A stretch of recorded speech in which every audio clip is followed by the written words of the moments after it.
नमस्कार।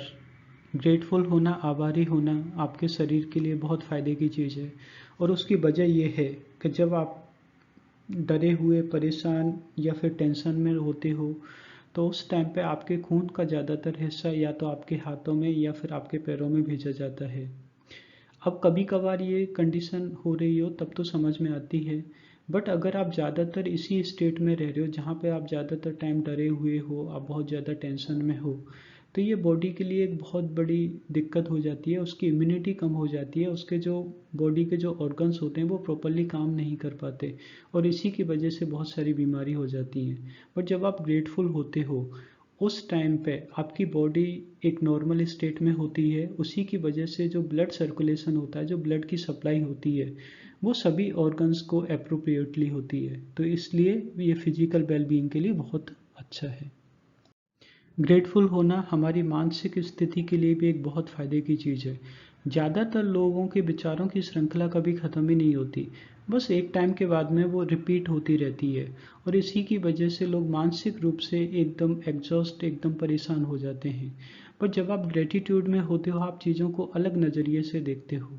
मान लीजिए आपके साथ सामने एक थाली में खाना रख के आता है, तो आप ये कंप्लेन नहीं करते कि खाने में नमक ज़्यादा है या फिर टेस्ट अच्छा नहीं है। आप पूरी श्रृंखला को देखते हो, आप ये खुशी मनाते हो कि आप कितना भाग्यशाली हो कि आपको ये खाना मिला है।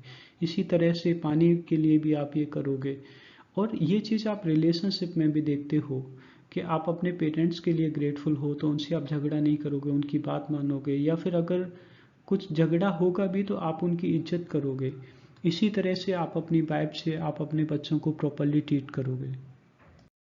मान लीजिए किसी बात को लेके आपका मूड थोड़ा सा अपसेट है, बट तभी आपके पास में एक फ़ोन कॉल आता है और आपको पता चलता है कि आपने एक एग्ज़ाम क्रैक कर दिया है। आप एकदम से बहुत खुश हो जाते हो, बट क्या उस टाइम पे आप सैड रह सकते हो? नहीं ना। तो इसी तरीके से जो ग्रेटिट्यूड, थैंकफुलनेस जो एक इमोशन है, ये एक पॉजिटिव इमोशन है। जब आप ग्रेटिट्यूड में होते हो तो उस टाइम पे आप कंप्लेन नहीं करते, उस टाइम पे आप जजमेंटल नहीं होते, उस टाइम पे आप एंग्री नहीं रह सकते।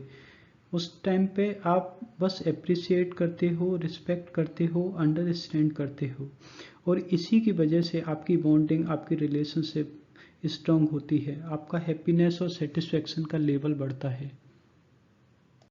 अपना कीमती समय देने के लिए धन्यवाद। आपको ये वीडियो कैसा लगा हमें कमेंट में बताइए। अगर आपको वीडियो अच्छा लगा हो तो लाइक कीजिए, इसको अपने फ्रेंड्स और फैमिली के साथ में शेयर कीजिए। नए वीडियोस का नोटिफिकेशन पाने के लिए चैनल को सब्सक्राइब कीजिए। Stay blessed and happy.